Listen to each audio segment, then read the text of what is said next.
A chicken stir fry is probably the most classic Asian cooking you can do. It's very easy to do, but there's some tricks to learn to do it right and to do it simple and to get the right flavor and texture from the vegetables and the meat. And yeah, it's much easier if I show it. I do it like this. When you want to make a stir fry, you have to cut all the ingredients approximately the same size, because you have to eat them with chopsticks. This is my ideal template.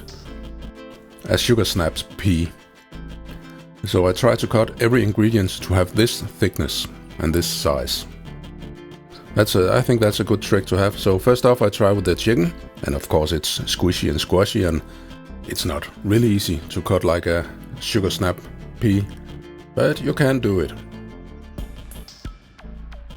And if you really want to make it very thin, you can do it partly frozen. That makes it easier to cut it very thinly.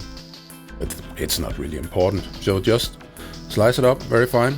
This makes sure that it can be fried very quickly, because they are so thin. Now I start up with the dressing, or the marinade. This is some 1, 2, 3. I show how to make that in another video. It's mainly soy sauce and fish sauce. This is a tablespoon or 2, and then a teaspoon of corn starch. Just have to remove the lumps. The cornstarch stick to the meat, and it adds another flavor. Yeah, you get a crispy skin on the chicken, so to speak. Now we need to let it marinate, not very long, because they are very thin slices. That's another advantage to that. By about 15 minutes, if you just do it before you cut the vegetables, it's perfectly fine. Now we let it rest. The sugar snap pea, I just remove the ends. If you have them very fresh, you don't have to do that either. But usually when you buy them, they're a bit old in the end. The fennel, I just cut off a little bit. This is more of a spice than a vegetable in this dish. I don't want too much, because it'll all end up tasting like licorice.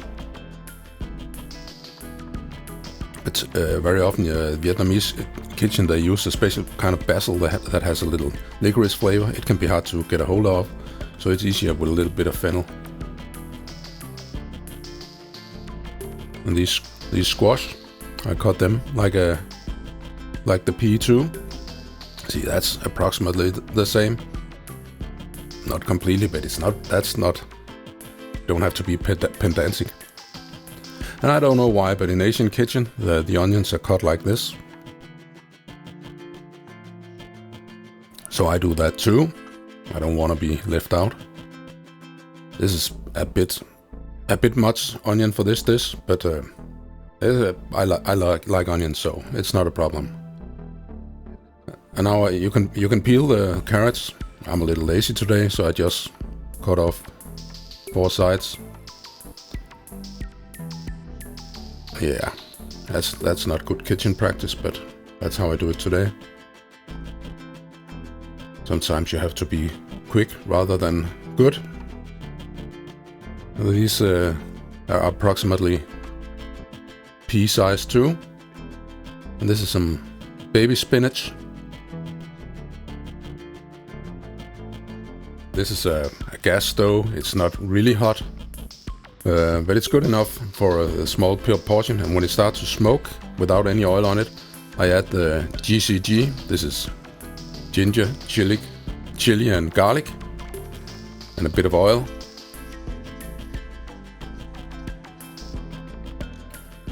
We don't want to fry that too much, because the garlic, they become bitter quickly, but they do get a somewhat more flavor if they do get fried just a little bit. Then I add half the chicken, and that's simply because my fire isn't that hot. My cooktop has low wattage. I don't know how to pronounce that. Too little power. So I spread them out. That makes sure they can brown equally. And no part of the pan is filled with boiling water from the chicken, because that will make it steam instead of frying, and we really want some frying crust on these chickens. So I leave them be until I think they're enough. Then I loosen them and turn them over.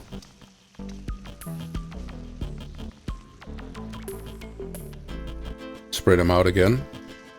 If there's room between the pieces of chicken, they fry better. And that's all. These thin pieces don't need any more than that. So, and we really don't want to cook it any more than that, because it becomes chewy very quickly. The chicken, this is breast, it becomes chewy very fast. So brown it on one side, brown it on the other side, and then take it off. And you see a little bit of the chicken and the starch has stuck to the bottom. I loosen that with a bit of the 1, 2, 3 mixture, so it becomes sort of a sauce that covers the meat. Then I take that off too. Now the meat is done. Then I add some of the GCG, and then I take the toughest vegetables, those that needs to be cooked the most. Yeah, that's the fennel to add the flavor. Then I scrape off any excess bits, so I have a nice clean wok. And I add the carrots, because they have to be fried the longest. That's the hardest vegetable. And I just leave them on one side, just like the meat. If you got a professional wok burner, you cannot do this, because they would burn very quickly.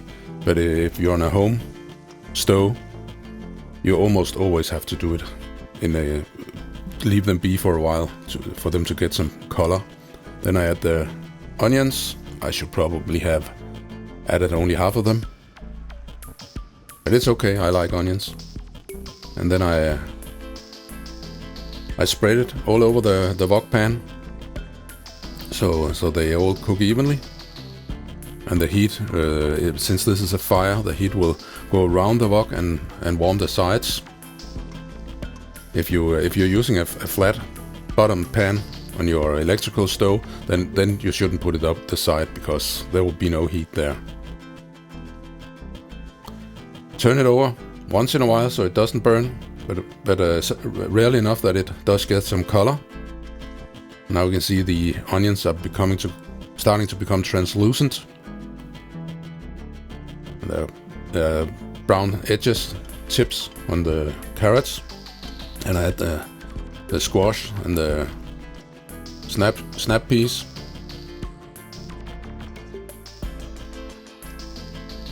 Notice how it might seem like I have used a lot of oil, but it's all just dressed or evenly covered with a shiny sheen of oil all over. There's really not a lot of oil here. And again, I spread it out. And I noticed that I added the snap peas last, because snap peas, you can eat them raw and they taste good. So if they get a little too little, it doesn't really matter, they're still good. And generally for a wok dish, the vegetables should be al dente. They should not really be through cooked. Then I put the meat back in to spread the flavor and heat it back up, not for too long. Then you can add a little water, a little stock, or a little rice wine, just a little bit. And I do this to be able to steam the spinach and to make a mild sauce that covers it all. And the starch that I added to the meat in the beginning will make it thicken a little bit. The spinach, in the end, it should really not get too long. And that's it. And you can find the list of ingredients and the recipe on kvalifood.